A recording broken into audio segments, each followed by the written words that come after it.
Hora de falar sobre o São Paulo para contar que Nicão, ex-atleta tricolor, está exigindo na justiça o pagamento de 8.700.000 em 3 dias, sob o risco de o São Paulo ter seus bens penhorados e contas bloqueadas.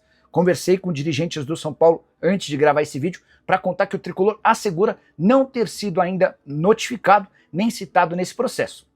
E quando o fizer, o São Paulo vai prestar seus esclarecimentos. O tricolor está absolutamente tranquilo de que não vai haver penhora nenhuma de bens, muito menos bloqueio das contas, antes de o São Paulo se manifestar na justiça.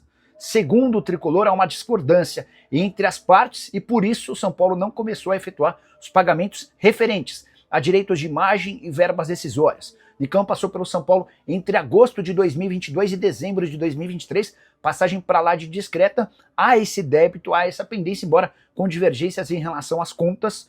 O São Paulo assegura, repito, que não corre o risco de ter bens penhorados e contas bloqueadas, pelo menos não nesse primeiro momento. Informação exclusiva no São Paulo, o tricolor já começou a debater como profissionalizar as categorias de base. Cotia vai passar por uma enorme reformulação assim que o Conselho Deliberativo aprovar a criação de um fundo que vai captar até 350 milhões de reais. Júlio Casares, presidente do clube, tem se reunido com grupos de conselheiros para assegurar a aprovação em votação que vai acontecer muito em breve. Em paralelo a isso, uma equipe formada pelo São Paulo debate nomes que podem assumir as categorias de base do São Paulo. A ideia é profissionalizar absolutamente tudo e contar com os melhores do mercado. Queria citar 2 nomes que têm sido debatidos dentro do São Paulo com investidores. O pessoal da Galápagos participa dessa iniciativa, até porque vai ser responsável por um aporte inicial de 200 milhões de reais. Pois bem, Sandro Orlandelli, que hoje atua como diretor técnico do FC Dallas na Major League Soccer, é um nome que agrada bastante. Alguém com passagem por Internacional e também como chefe de scout do Manchester United e da CBF. Outro nome pretendido pelo São Paulo, Gustavo Grossi, argentino e responsável por uma transformação no River Plate. Você vai lembrar que o River na Série B do Campeonato Argentino acabou tendo como grandes protagonistas o Marcelo Gallardo como técnico e o Gustavo Grossi na formação das categorias de base do clube. Hoje o River é um dos times que mais revelam jogadores na América do Sul. O Grossi ainda passou pelo Internacional, também trabalhando com a base, e nesse momento atua na Federação Argentina de Futebol, cuidando do projeto de Copa do Mundo e também de formação de atletas. Então, Gustavo Grossi e Sandro Orlandelli hoje são os nomes mais cotados para assumirem as categorias de base do São Paulo, que promete revolucionar o futebol brasileiro. A ideia do São Paulo é, com dinheiro para contratar os melhores atletas sub-20 da América do Sul, se transformar numa potência ainda maior do que a do Palmeiras, que já garantiu mais de 2 bilhões de reais de vendas de atletas, somente com jogadores formados na base nos últimos 10 anos. Hora de falar sobre o São Paulo, que se complicou na Libertadores da América. E a contradição vem agora, o São Paulo não fez um jogo ruim contra a LDU na altitude de Quito na noite dessa quinta-feira. As principais chances do jogo foram do São Paulo, mas nos melhores momentos do São Paulo, no primeiro e no segundo tempo, o tricolor acabou levando gols em contra-ataques e também com falhas individuais e perdeu por 2-0, o que vai obrigar o São Paulo a vencer na próxima quinta-feira no Morumbi por 3 ou mais gols de diferença. Uma vitória por 2 gols leva a decisão para pênaltis. Primeiro gol nasce de uma falha do Cédric, que não acompanha o atacante da LDU, que marca sozinho. No segundo tempo, com o São Paulo perdendo um caminhão de gols, o Luciano perdeu 3 chances claríssimas. Do Ferrarese toca uma bola na fogueira para o Pablo Maia, que domina errado, perde a bola, e aí na sequência surge o segundo gol do time equatoriano. Com esse resultado, São Paulo perde uma invencibilidade de 17 partidas na Libertadores da América. Crespo segue sem vencer na competição desde que foi contratado. Ele havia empatado 2 vezes com o Atlético Nacional e perde esse jogo. Para completar, é importante lembrar que o São Paulo fez 4 jogos contra a LDU em Quito. 4 derrotas, contando com a partida dessa quinta-feira. A boa notícia é que na volta, em 3 jogos contra a LDU, todos terminaram com vitória. Mas São Paulo não consegue reverter um placar de 2-0 na ida em Libertadores da América desde 1993, quando perdeu para o News Old Boys por 2-0 e conseguiu a classificação. Rafael, goleiro do São Paulo, foi perguntado sobre as chances de o time passar, abre aspas para ele: fomos punidos nos 2 melhores momentos do São Paulo dentro de campo, com gols do adversário. Gostaríamos de levar um resultado melhor, mas já foi. Agora é focar nos 90 minutos que vamos ter em casa para criar as oportunidades e buscar nossa classificação. Você, torcedor do São Paulo, ainda acredita na vaga?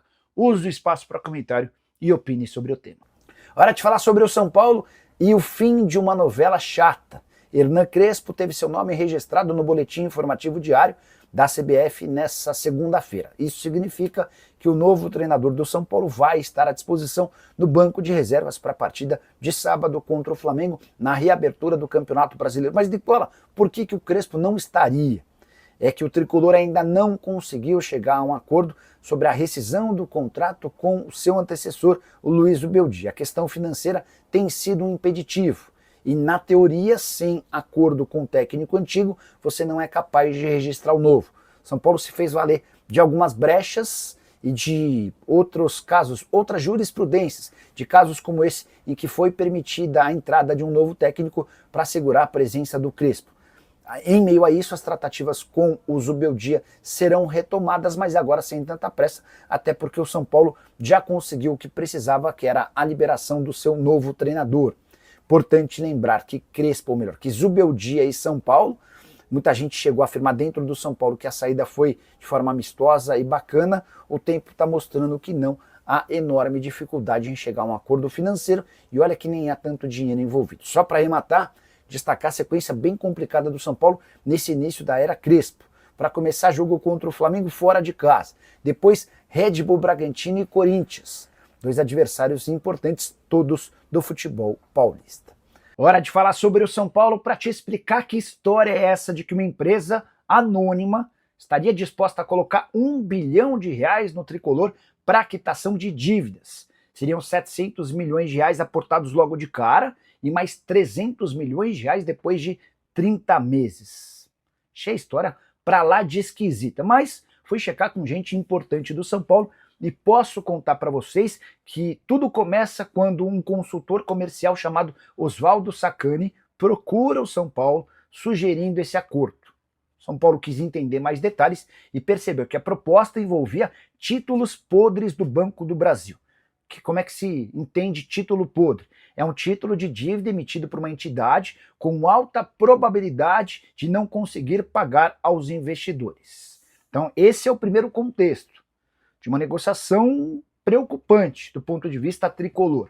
São Paulo também não levou essa história adiante por entender que não havia nenhuma coerência e o risco era gigante. Quais seriam as contrapartidas? O que essa empresa ganharia? Enfim, São Paulo entendeu a ideia como uma grande furada e a descartou logo de cara. Foi por isso que o São Paulo investiu no FIDIC, aquele fundo que já captou mais de 150 milhões de reais, e é também por isso que o São Paulo trabalha hoje com a ideia da consolidação de um fundo para a Cotia, que pretende captar 350 milhões de reais para contratar os principais atletas sub-20 do futebol na América do Sul. O que o tricolor imagina a partir dessa notícia de 1 bilhão?